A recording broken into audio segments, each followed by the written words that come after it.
Bismillahirrahmanirrahim. Assalamualaikum warahmatullahi wabarakatuh. Alhamdulillahi rabbil alamin. La in syakartum la azidannakum wa in kafartum inna azabi lasadid. Asyhadu an la ilaha illallah wahdahu la syarikalah wa asyhadu anna Muhammadan abduhu wa rasuluh. Allahumma shalli ala Muhammad wa ala alihi washabihi ajmain, amma ba'd. Alhamdulillah, pertama-tama marilah kita manjatkan puja syukur kehadirat Allah Subhanahu wa taala atas segala limpahan karunia, rahmat serta nikmatnya, baik nikmat itu berupa nikmat kesehatan, nikmat kesempatan, nikmat keselamatan, terutama nikmat iman dan Islam, sehingga alhamdulillah di pagi subuh hari ini kita masih diberikan keistiqomahan untuk hadir di tempat ini melaksanakan kewajiban kita salat subuh berjamaah dan dilanjutkan untuk bertadarrul ilmi, saling berpesan dalam kesabaran, saling berpesan dalam kebenaran. Salam dan salawat senantiasa tercurahkan ke junjungan Nabi besar Muhammad SAW, Nabi pembawa risalah dari alam kegelapan ke alam terang benderang. Alhamdulillah, yang kita harus senantiasa syukuri bahwa kita yang hadir di tempat ini diberikan keistiqomahan, bukan karena kemampuan kita, bukan karena kemauan kita, bukan karena keinginan kita, tapi semuanya adalah intervensi Allah yang memberikan karunia tersebut, yang tidak semua hambanya diberikan kesempatan itu. Ya, kita tahu banyak saudara kita yang masih terlelap tidur, karena memang kehadiran kita pun di sini adalah pilihan. Ya. Dan ini yang kita harus senantiasa syukuri. Alhamdulillah, bertepatan pada hari Ahad ini sesuai dengan jadwal. Kemarin saya diingatkan oleh Bapak Sadikan bahwa ini adalah sudah minggu ke-4 ya, bulan April, namun minggu pertama di bulan Zulkaidah ya. Kita tahu bahwa tidak terasa kita sudah melewati Syawal setelah melaksanakan ibadah puasa di bulan suci Ramadan. Kita sudah masuki bulan Syawal, kemudian kita telah masuk Zulkaidah. Yang kita ketahui, bulan ini adalah salah satu dari 4 bulan yang diharamkan oleh Allah, ya, bulan-bulan haram, yaitu Zulkaidah bulan ke-11 dan bulan ke-12 insya Allah Zulhijjah yang kita kenal sebagai bulan musim haji. Kemudian yang ketiga Muharram, bulan yang pertama. Kemudian loncat ke bulan ke-7 Rajab. Jadi ada 4 bulan yang Allah istimewakan dalam tanggalan Hijriah ini sebagai bulan-bulan yang dimuliakan oleh Allah. Kita ketahui bulan ini bulan Zulkaidah. Kalau kita membahas, karena memang kajian ini adalah kajian motivasi ke Baitullah. Zulkaidah ini adalah bulan Rasulullah melaksanakan ibadah umroh. 4 kali Rasulullah mengadakan perjalanan umroh, semuanya di bulan Zulkaidah. Tapi kenyataannya kita tidak boleh melaksanakan bulan melaksanakan ibadah umroh di bulan Zulkaidah, karena memang aturan dari kerajaan sudah tidak ada visa yang dikeluarkan di bulan ini, karena bulan ini semua yang dikeluarkan adalah visa haji. Jadi kalau Kota Malang kemarin hari Jumat sudah berangkat, kemarin Kabupaten Malang setelah berangkat menuju ke Madinah ya. Karena tahun ini Kota Malang dan Kota Kota Malang dan Kabupaten Malang mendapatkan gelombang pertama. Kalau tahun kemarin gelombang kedua. Jadi gelombang pertama ini semua jamaah yang berasal dari Kota Malang, Kabupaten Malang itu semuanya gelombang pertama. Gelombang pertama. Jadi mendaratnya di Bandara Madinah. Jadi melaksanakan dulu ibadah-ibadah sunnah di Madinah sebelum melaksanakan prosesi haji di Mekah. Kalau tahun kemarin ke Mekah dulu, baru ke Madinah. Jadi setiap tahun bergantian. Alhamdulillah jamaah RSI tahun ini, alhamdulillah tadi malam sudah mendarat di kota Madinah. Ya, kita doakan mudah-mudahan semuanya jemaah diberikan kesehatan dan kemampuan untuk memaksimalkan ibadah hajinya pada tahun ini. Ya, karena memang tahun ini memang tahun kritis. Ya, alhamdulillah.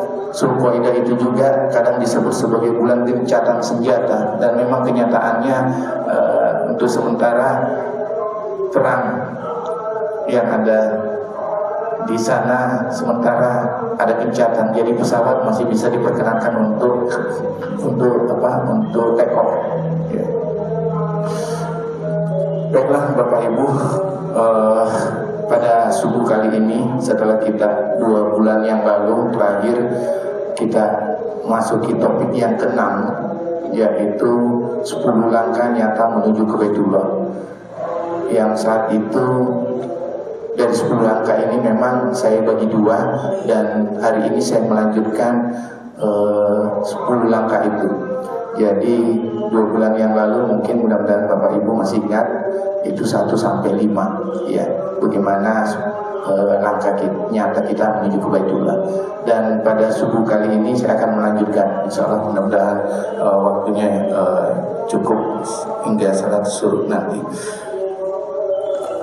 Ini yang selalu saya tampilkan pertama, bahwa inilah fenomena gambaran jamaah, baik jamaah umroh maupun jamaah haji di tanah suci dari seluruh penjuru dunia. Kita selalu berdoa, mudah-mudahan ya Allah ketika melihat gambar ini, niatkan berdoa, ya Allah semoga kami pun bisa berada di antara mereka yang sedang tawaf. Kita doakan saudara-saudara kita yang berkesempatan berangkat ini dengan doa Allahumma hajjana hajjan mabrura wa sayyana sayyan maskura wa sambana samban maghfura. Mudah-mudahan hajinya diterima, sa'inya diterima, dan berpulang menjadi ibadah yang mabrur. Ini yang selalu kita ucapkan, saya kira sudah hafal ya, karena ini sudah pertemuan ke-7 ya. Kalau Pak Sardikan Abah itu sudah hafal ya.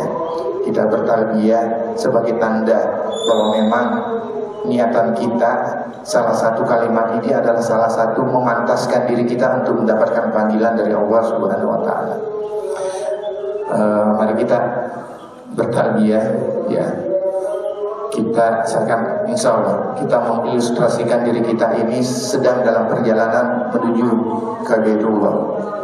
Mari kita bersama-sama labbaik Allahumma labbaik labbaik la syarika laka labbaik innal hamda wan ni'mata laka wal mulk la syarika lak labbaik Allahumma labbaik labbaik la syarika laka labbaik innal hamda wan ni'mata laka wal mulk la syarika lak labbaik Allahumma labbaik labbaik la syarika laka labbaik innal hamda wan ni'mata laka wal mulk la syarika lak. Jadi ini adalah pernyataan kesucian yang selalu kita ucapkan ketika proses keberangkatan kita menuju Baitullah. Mudah-mudahan dengan menghafal kalimat talbiyah ini tanpa membaca, mudah-mudahan salah satu cara Allah memantaskan kita untuk mendapat panggilan. Amin. Ya amin ya rabbal alamin. Ini kalimat motivasi, memang karena ini adalah kajian motivasi, bahwa memang hari ini kita memang dipertemukan kembali untuk mengkaji motivasi Baitullah. Karena ini bukan sesuatu yang kebetulan, tapi memang dan bukan juga rencana kita. Bisa saja kita berniat tadi malam untuk hadir di tempat ini, tapi Allah tidak mengizinkan subuh pagi ini kita bisa hadir. Karena ini bukan rencana kita, ini bukan kebetulan, maka ini adalah tanda bahwa Allah sedang memanggil kita menjadi tamu-tamunya. Karena Baitullah itu sebenarnya bukan tujuan orang yang kaya, tetapi tujuan orang yang mendapat pilihan oleh Allah Subhanahu wa taala. Ya, kita saya menyampaikan bahwa seseorang itu banyak di antara kita banyak hartanya, tapi kenyataannya belum berangkat. Tapi ada pun orang yang cukup sederhana, tapi Allah bukakan jalan. Itulah rahasianya Baitullah. Karena kalau Allah sudah berkehendak, yaitu langkahnya kita itu akan dimudahkan, rezekinya akan dicukupkan, urusannya akan diringankan, hatinya akan ditenangkan. Karena memang kita tidak datang ke Ka'bah ini karena kita sudah sempurna, tapi kita datang ingin memperbaiki diri. Ya. Kita tidak berangkat karena merasa suci, tapi karena kita ingin disucikan oleh ampunan Allah. Ya. Kemarin acara pelepasan kebetulan di Rumah Sakit Kanjuruhan itu ada 9 jamaah. Saya sempat memberikan pesan moral. Perjalanan ke Baitullah itu, baik perjalanan haji maupun umroh, itu bukan perjalanan kemewahan, bukan perjalanan aktualisasi diri, tapi perjalanan keikhlasan. Perjalanan haji maupun perjalanan umroh itu bukan perjalanan kenyamanan, tapi perjalanan kesabaran. Makanya modalnya kita itu, sangunya kita itu ketika Baitullah itu cuma 4: syukur, sabar, ikhlas, tawakal. 4 aja modalnya itu: syukur, tawakal, ikhlas, sabar. Ya. Di antara nikmat yang terbesar memang salah satu nikmat yang Allah berikan kepada kita itu mendapat panggilan. Ya, karena tidak semua orang diberi kesempatan. Banyak yang mampu secara harta tapi tidak berangkat. Banyak yang sehat tapi tidak sampai. Karena memang haji dan umroh itu bukan soal kemampuan manusia, tapi melainkan panggilan Allah. Ini yang harus kita cantumkan. Jadi kita harus semangat bahwa dengan segala kondisi kita, insya Allah kalau Allah sudah memilih kita, insya Allah kita berangkat. Nah, topik kita ini pada subuh kali ini yaitu sudah seri yang ke-6 ya, pertemuan yang ke-7, ini bagian kedua. Ya. Kemarin 2 bulan yang lalu ya, kalau Bapak Ibu masih ingat, yaitu 5 langkah awal dalam melangkahkan diri kita menuju ke Baitullah. Yang pertama, saya ulang sekilas, bersihkan dan luruskan niat. Niatnya dulu yang diperbaiki, ya. Tidak hanya ingin mendapat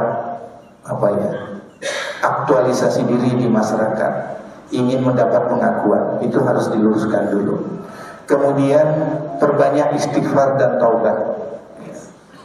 Istighfar taubat ini harus, saya kira insya Allah ya, di antara kita insya Allah semuanya sudah melakukan ini. Kemudian salat waktu, menjaga salat 5 waktunya. Saya kira insya Allah kita yang hadir di sini tetap istiqomah menjaga. Kemudian yang keempat, kita tetap menjaga hati ya. terus berdoa dan berzikir, dan yang kelima adalah isi hati kita dengan rasa syukur, selalu bersyukur. Melihat orang berangkat, kita bersyukur, alhamdulillah sudah diberikan kesempatan. Mudah-mudahan Allah juga memberikan kesempatan kepada hamba untuk bisa. Jadi ada rasa syukur, tidak iri, tidak dengki dengan melihat kesempatan yang diberikan oleh Allah kepada orang lain. Nah, ini saya akan lanjutkan yang langkah ke-6 ini, ya insya Allah sampai 10 untuk menuntaskan materi ini. Langkah ke-6 ini adalah bagaimana kita mencari ilmu sejak dini. Salah satunya ya kajian ini. Bagaimana baik yang sebelum pernah maupun yang sudah pernah tetap mencari ilmu manasik, mengupdate ilmu manasiknya ini. Saya alhamdulillah ya memang mendapat kesempatan untuk selalu tiap tahun ikut manasik. Ya. Jadi jamaah ikut manasik saya dengar. Ya. Memang manasik kalau di manasik haji itu 2 bulan. Ya, saya hadir mendengarkan. Walaupun mungkin ada sesuatu yang saya sudah tahu, tapi saya ingin belajar terus. Nah, ini mencari ilmu manasik sejak dini. Karena menuntut ilmu, ya ibadah tanpa ilmu tentunya akan melahirkan kegelisahan. Ilmu membuat ibadah kita tenang dan yakin. Coba membayangkan ketika 2 orang yang berangkat ke tanah suci, baik melaksanakan ibadah haji maupun umroh, yang satu ikut manasik, yang satu tidak. Coba bisa membayangkan bagaimana ketidaktenangan orang yang tidak pernah mengetahui ilmu manasik ini. Dan salah satu cara memantaskan ya rahasianya ini mendapat panggilan. Salah satu rahasianya mendapat panggilan ke Baitullah, selalu mengkaji ilmu manasik supaya kita menjadi orang pilihan. Ketika 2 orang di suatu perusahaan, satu mengetahui ilmunya, satu yang tidak, untuk melaksanakan suatu pekerjaan, yang dipanggil itu yang punya ilmu. Sama halnya ini, karena menuntut ilmu itu ya memang jalannya menuju surga. Ilmu itu syarat diterimanya ibadah. Karena ibadah tanpa ilmu pasti bisa salah dan tidak sempurna. Ilmu manasik membuat ibadahnya kita tenang. Ilmu manasik menjadikan umrohnya kita itu bernilai mabrur. Walaupun mabrur itu sebenarnya tidak dilihat ketika di sana, tapi mabrur itu dilihat pasca hajinya, pasca kepulangan dari Baitullah, kepulangan dari tanah suci. Itu kelihatan bahwa orang ini insya Allah ibadahnya mabrur atau tidak. Kemudian ilmunya itu akan menghilangkan keraguan. Jadi belajar manasik itu adalah salah satu bentuk keseriusan kita kepada Allah untuk memohon mendapatkan panggilan. Langkah yang ke-7 ya, tentunya ini dikembalikan kepada Bapak Ibu, bagaimana memilih travel atau biro perjalanan yang amanah. Saya sering sampaikan ke teman-teman ketika ada pertemuan, saya sarankan ya, karena sekarang sudah diperbolehkan umroh mandiri ya.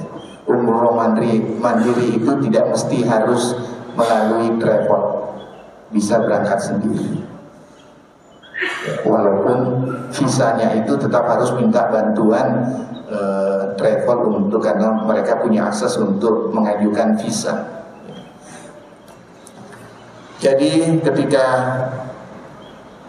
ada keinginan untuk kita melaksanakan ibadah ke Baitullah, pastikan itu travel yang akan dituju itu resmi dan berizin ya.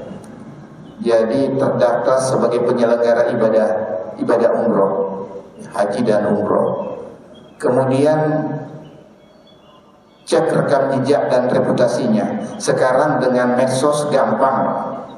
Bapak Ibu yang mau berangkat ditawari travel A, tinggal googling, lihat bagaimana rekam jejak reputasinya. Jadi nggak sulit. Kemudian jangan tergiur dengan harga yang terlalu murah. Jadi ada persaingan harga, jangan hanya dilihat dari harganya terlalu murah. Saya tidak membandingkan perjalanan mandiri dengan yang melalui biro, karena otomatis kalau perjalanan mandiri itu jauh lebih murah, ya. Jadi jangan tergiur dengan harga yang terlalu murah yang ditawarkan. Kemudian pastikan jadwal keberangkatan itu jelas. Jadi setiap travel itu sudah jelas, tanggal sekian sampai tanggal sekian, perjalanan selama 12 hari. Ya, jadi kalau perjalanan umroh itu rata-rata 12 hari, ada 9 hari. Kemudian pastikan fasilitas secara detail. Ya, fasilitas apa yang Bapak Ibu terima dengan nilai yang Bapak Ibu bayar. Hotelnya di mana, jarak hotelnya di mana, jadi itu sudah ketahuan. Sebelum berangkat meninggalkan tanah air itu sudah kelihatan. Hotel saya ini jaraknya 300 meter dari Masjid Nabawi, 500 meter dari Masjidil Haram. Itu sudah kelihatan, jadi harus dipastikan betul. Kemudian usahakan mendapatkan pembimbing, ya, ibadah, dan tentunya akan didampingi oleh tour leader yang kompeten. Program manasiknya harus lengkap dan yang terutama adalah sesuai sunnah. Sesuai sunnah. Sekarang persaingan biro perjalanan itu sekarang memasarkan apa? Kalau Bapak Ibu di biro saya ini bisa umroh 3 kali, 4 kali, yang lain bisa 5-6 kali. Padahal tuntunan yang sebenarnya bahwa pelaksanaan ibadah umroh itu ya 1 kali perjalanan, 1 kali umroh. Itu yang harus kita tekankan. Kalaupun di sana nanti ingin umroh berulang, ya mungkin itu sebagai semangat ibadahnya kita di sana. Tapi Rasulullah sendiri 4 kali umroh, itu 4 kali perjalanan. Kemudian yang ke-8, sistem pembayarannya harus jelas, aman. Pelayanannya tentunya responsif, jujur apa yang akan diberikan di sana, perjalanannya apa. Kemudian minta rekomendasi dari orang yang terpercaya, ya, orang yang mengetahui, ya, perjalanan menuju ke tanah suci. Kemudian yang ke langkah ke-8, ya, latih hati kita untuk sabar dan tawakal. Jadi langkah keempat ini bagaimana kita betul-betul menata hati untuk sabar dan tawakal. Tadi saya sampaikan perjalanan ke Baitullah itu bukan perjalanan kenyamanan, tapi perjalanan kesabaran. Perlu tawakal. Apalagi jamaah haji ini. Tahun ini tahun pertama dilaksanakan oleh Kementerian Haji dan Umroh. Tahun kemarin adalah tahun terakhir oleh Kementerian Agama. Jadi memang betul-betul ini belum ditahu bagaimana Kementerian Haji ini pelaksanaannya, apakah lebih bagus dari tahun kemarin atau gimana, walau alam. Jadi memang harus sabar dan tawakal apapun yang akan terjadi. Jadi keutamaan sabar yang kita biasa dengar setiap kajian, sabar dan tawakal. Sabar untuk mendatangkan pertolongan Allah, karena di sana pasti ada ujian. Bahkan hampir setiap orang yang mau berangkat, baik melaksanakan ibadah haji maupun melaksanakan ibadah umroh, itu ujiannya ada. Saya 2 malam yang lalu saya bersilaturahmi ke teman yang akan berangkat haji kemarin siang. Di rumahnya sudah ramai, tapi yang bersangkutan masih tergeletak di tempat tidur. Bisa membayangkan bagaimana di rumahnya ramai, tamu bergantian datang, yang bersangkutan masih tergeletak. Saya sendiri kaget. Ternyata yang bersangkutan tiba-tiba qadarullah kena demam berdarah plus penyakit tipes. Sudah dirawat 6 hari di rumah sakit, wafat. Ternyata kondisi masih lemah, dipaksakan. Saya memberikan saran kepada saudaranya, bapak ini mohon besok didampingi sampai ke asrama haji. Karena yang pertama dilakukan jamaah haji, calon jamaah haji ketika turun dari asrama, yang pertama diperiksa adalah kesehatan. Sebelum pembagian gelang, kartu nusuk dan sebagainya. Saya sarankan itu, usahakan bapak dibawakan kursi roda melihat kondisi. Dan ternyata keluarganya mengantarkan sampai di Karanglo, karena memang kalau kabupaten kumpulnya di Karanglo. Apa yang terjadi? Pas tiba di sana langsung dirujuk ke rumah sakit Sukolilo. Tadi malam harus di-scan dan otomatis tidak bisa berangkat bersama rombongannya. Ini adalah ujian. Dan saya menyampaikan, mau memberikan semangat kepada keluarganya. Insya Allah biar bapak dirawat dulu, walaupun 1 minggu atau 2 minggu, insya Allah, karena bapak ini gelombang pertama akan nyusul. Setidak-tidaknya diberangkatkan dengan penerbangan terakhir gelombang kedua. Yang penting sehat dulu. Nah ini kita harus sabar atas ujian yang diberikan oleh Allah. Kemudian karena sabar itu mendatangkan pahala yang tanpa batas, kita bertawakal apapun yang terjadi sehingga hati itu kita tenang. Tawakal itu membuat jalan kita itu jalan yang tidak disangka. Ya, tawakal aja. Nanti kita akan bahas terakhir bagaimana langkah yang terakhir mungkin yang memang harus kita fokus. Kemudian yang kelima, sabar dan tawakal, karena memang itu adalah jalan para nabi. Saya lanjutkan cara melatih sabar dan tawakal menuju ke Baitullah. Terima prosesnya, jangan terburu-buru. Kalau memang ada niatan, terima aja. Prosesnya bagaimana, tidak usah terlalu terburu-buru mencermati apa yang harus saya siapkan, bagaimana cara memantaskan diri. Kemudian yang kedua, biasakan menahan keluhan, jangan terlalu banyak keluhan. Kapan sih saya berangkat, kok saya tidak dipanggil-panggil? Itu sering ya kita dengar ya. Bagaimana mau dipanggil kalau tidak pernah mendaftar? Ya. Jadi memang biasakan jangan terlalu banyak mengeluh. Melatih sabar dalam ibadah harian. Ya, bagaimana kita menjaga salat 5 waktu? Karena apa yang kita laksanakan di sini persis sama yang akan dilaksanakan di sana. Cuman bedanya kalau di sini 5 menit sebelum qomat, kalau di sana 2 jam sebelum azan kita sudah berada di sana. Karena kita tidak mau ketinggalan salat berjamaah. Kenapa? Kita diiming-iming oleh pahala-pahala kelipatan-kelipatan salat. Ketika kita salat di Masjidil Haram, 1 kali salat di sini, di sana 100.000. 1 kali salat di sini, di Masjid Nabawi itu 1000 kali. 1 kali salat di sini 500 kalau di Masjidil Aqsa. Jadi memang kelipatan janji-janjinya Allah itu memang satu hal yang ya tentunya memotivasi kita. Kemudian gabungkan ikhtiar dan doa. Jadi antara usaha kita dan doa itu harus relevan. Tidak sekedar ikhtiar dan tidak sekedar doa. Kemudian yang kelima, perbanyak doa dengan keyakinan. Ya. Perbanyak zikir, ya.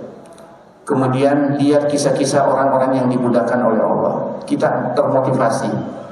Saya pernah menyampaikan di awal-awal kajian ini, waktu itu di Masjid Istiqlal ada seorang jamaah sudah tua, ya, duduk berzikir setelah melaksanakan salat. Masjidnya sudah sepi. Kebetulan saat itu kedatangan pejabat duta besar Arab Saudi di Indonesia. Apa yang terjadi? Allah menggerakkan pandangan pejabat kedutaan ini menoleh ke kanan, melihat bapak itu yang sedang berzikir. Kemudian disapa dan langsung diberangkatkan, mendapat panggilan untuk mendapatkan undangan haji dari kerajaan. Begitu mudahnya Allah kalau mau memudahkan perjalanan kita. Oleh karena itu, kisah-kisah ini ya memang harus kita selalu menjadi bahan motivasi. Langkah yang 9, siapkan diri kita untuk pulang dengan hati yang berbeda. Saya selalu menyampaikan bahwa perjalanan haji ini adalah perjalanan transformasi hati. Bagaimana kita menata niat kita untuk berniat merubah diri kita sebelum menjadi setelah kita berangkat jauh lebih baik dari sebelum kita berangkat. Ini yang paling penting. Transformasi hati. Niatkan. Tidak hanya sekedar mendapat pengakuan bahwa saya pun sudah pernah melaksanakan ibadah haji, saya pun sudah pernah salat di Masjidil Haram, saya pun pernah salat di Masjid Nabawi. Itu bukan, ya. Tapi bagaimana kita menata hati kita itu tidak perlu pengakuan, tidak perlu pengakuan. Makanya ya mohon maaf, saya ketika mengantar jamaah, mereka ingin tahu berapa kali sih pulang. Saya tidak pernah menjawab. Saya menjawab suatu pertanyaan yang sangat sulit ketika orang menanyakan perjalanan saya ke Baitullah. Mudah-mudahan itu senantiasa bisa terjaga, karena memang kita menjaga hati. Ya. Mungkin kita bisa menjaga rasa riya, tapi rasa ujub itu yang kadang tidak bisa kita hindari. Ingin diakui, merasa bahwa inilah saya. Inilah yang perlu kita nata hati sebelum kita berangkat menuju ke Baitullah. Nah ini transformasi itu artinya perubahan. Lalai dari sebelumnya lalai kemudian mengingat Allah. Ya. Berat beribadah menjadi ringan ibadah. Diringankan aja. Cinta dunia kemudian kita memang harus rindu akhirat. Dari sifat kita yang keras menjadi lembut. Nah ini yang diharapkan setelah pasca kemakmuran haji ini bisa kelihatan dari sini. Niatan dari awal. Ketika Bapak Ibu memang ada niatan, baik yang sudah pernah maupun belum, niat awalnya itu niatkan insya Allah saya ingin berubah. Ya tentunya berubah yang lebih baik. Datang dengan hati yang rendah dan merasa butuh pertolongan Allah.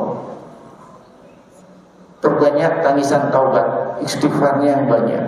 Bapak Ibu yang selalu rutin zikir pagi dan zikir sore, memiliki tanda hati yang berubah. Nah ini yang terakhir, ya, 10 langkah bagaimana menanamkan niat kita untuk berupaya menyisihkan tabungan sekecil apapun. Dari 10 langkah yang kita bahas, langkah realnya sebenarnya ini juga menanamkan niat untuk berupaya menyisihkan tabungan sekecil apapun. Membuka tabungan sekarang kalau di bank syariah 100.000 insya Allah sudah buka tabungan. Niatkan bahwa saya buka tabungan ini untuk menyisihkan setiap rezeki awal, rezeki yang Allah berikan untuk menabung, untuk sebagai dana, sebagai biaya untuk melaksanakan ibadah umroh misalnya. Ketika niat itu sudah terucap, ya walaupun dia terjadi dalam hati, itu sudah bernilai ibadah. Jadi di awal kita berniat sampai keberangkatan itu, niatnya kita itu sudah ibadah, niat mendapat pahala ibadah umroh misalnya atau ibadah. Luruskan niat, ya, bukan niatkan bahwa ini saya niat ibadah bukan sekedar menabung. Karena banyak orang akhirnya sampai ke berdua itu bukan karena tabungannya besar, tapi dari niatnya yang dijaga dan langkah kecilnya yang istiqomah. Ada dia. Pada saat keberangkatan, pelunasan tiba-tiba dapat terjadi. Jadi memang bukan sekedar dari jumlah yang besar yang setiap rutin kita tabung, bukan. Sekecil apapun yang penting istiqomah. Awali dengan niat. Ini niatnya. Mungkin Bapak bisa mencermati. Ya Allah, setiap rupiah yang aku sisihkan ini adalah langkah menuju rumahmu. Itu niatnya. Ya Allah, setiap rupiah yang aku sisihkan ini adalah langkah menuju rumahmu. Kalau niatnya ibadah, maka nilainya itu bukan sekedar uang, tapi nilai pahalanya yang sudah berjalan. Bukan kalau Rasulullah berkata sesungguhnya innamal a'malu binniyat, setiap amal itu tergantung dari niatnya. Jangan terlalu menunggu banyak, mulai dari sedikit. Nah, kesalahan kita, ya mungkin saya sendiri ya, kesalahan terbesar itu menunggu cukup dulu. Padahal Allah itu mencintai amalan yang kecil tapi rutin. Amalan yang paling dicintai Allah adalah terus menerus walaupun sedikit. Ini riwayat Bukhari Muslim.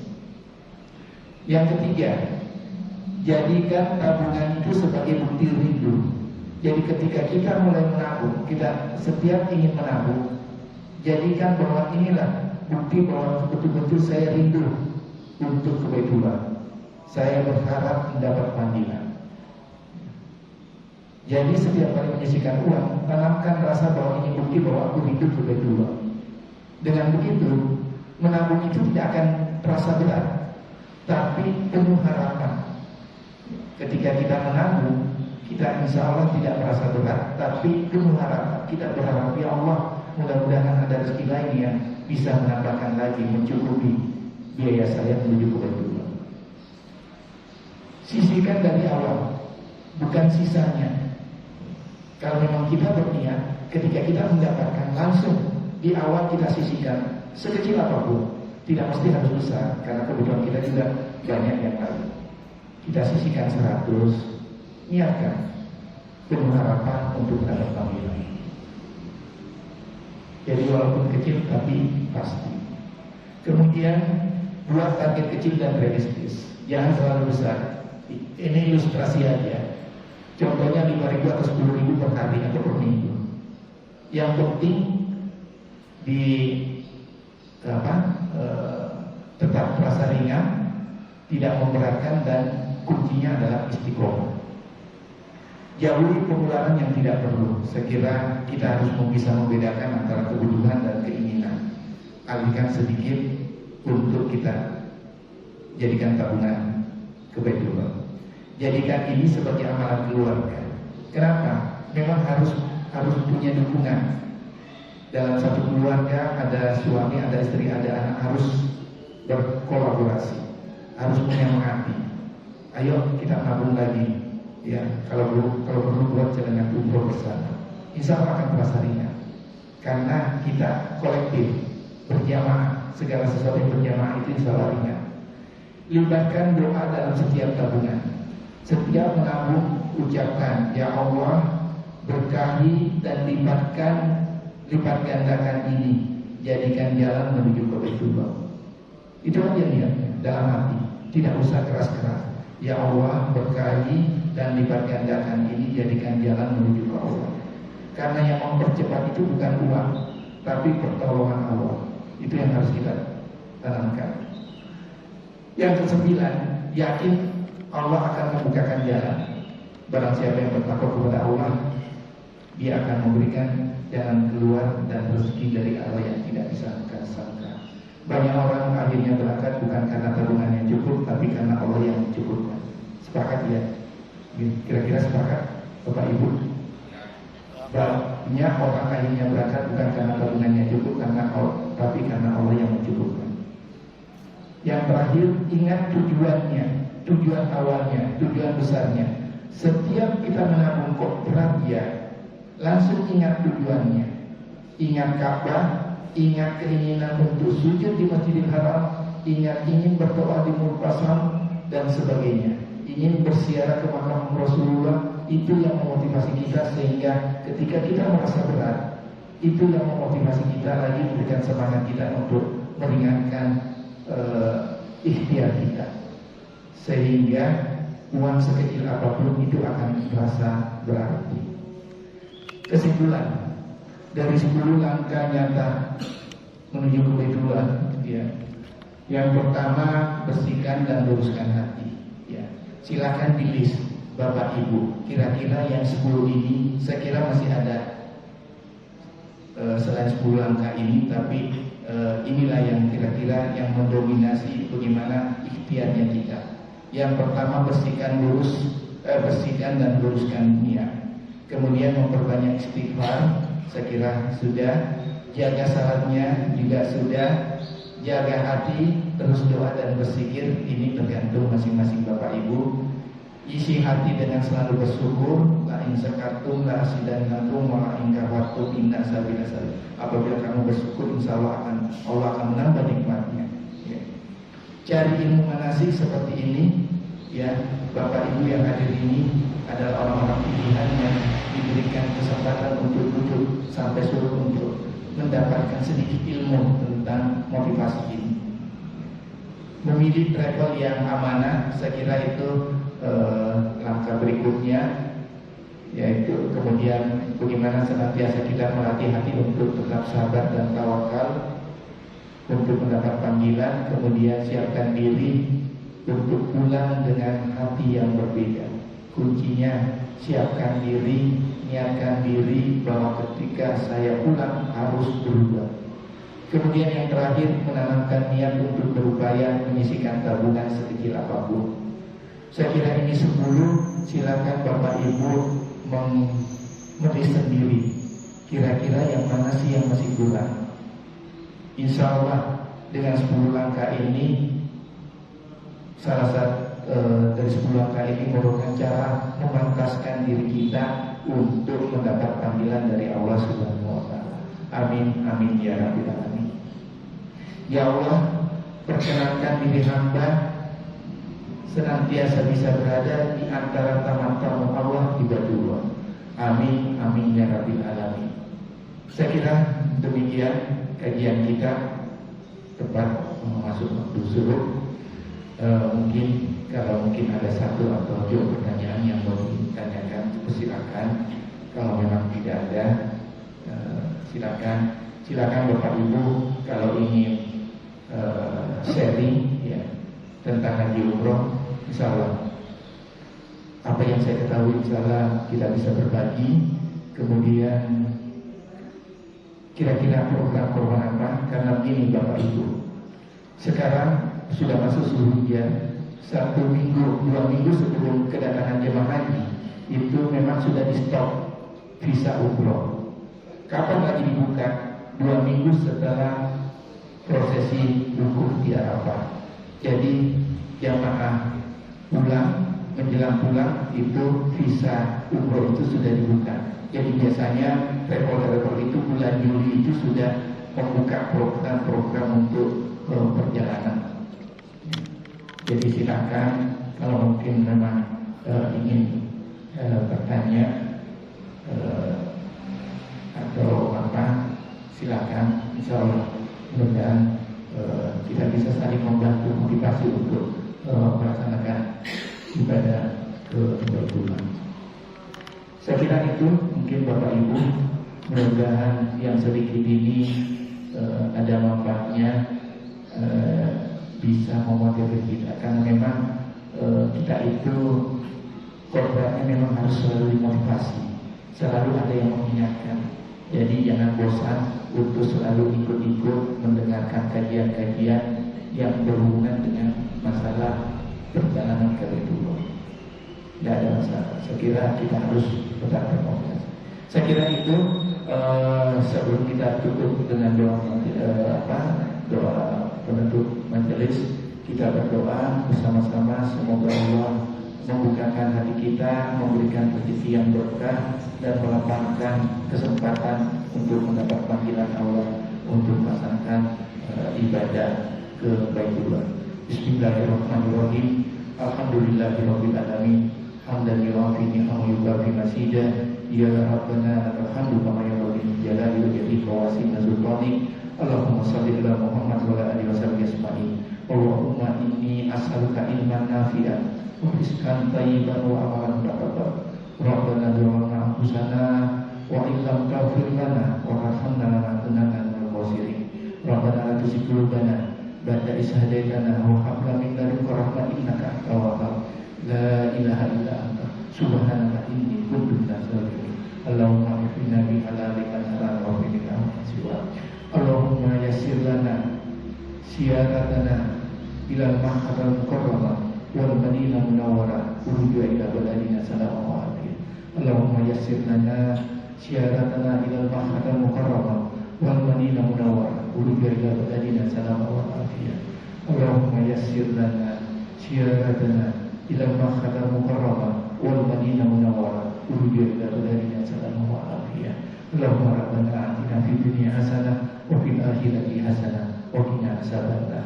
Subhanaka rabbil izzati amma yasifun wa salamun alhamdulillahi rabbil alamin. Mari kita duduk. Subhanakallahumma wa bihamdika asyhadu an la ilaha illa anta astaghfiruka wa atubu ilaik. Wabillahi taufiq wal hidayah. Wassalamu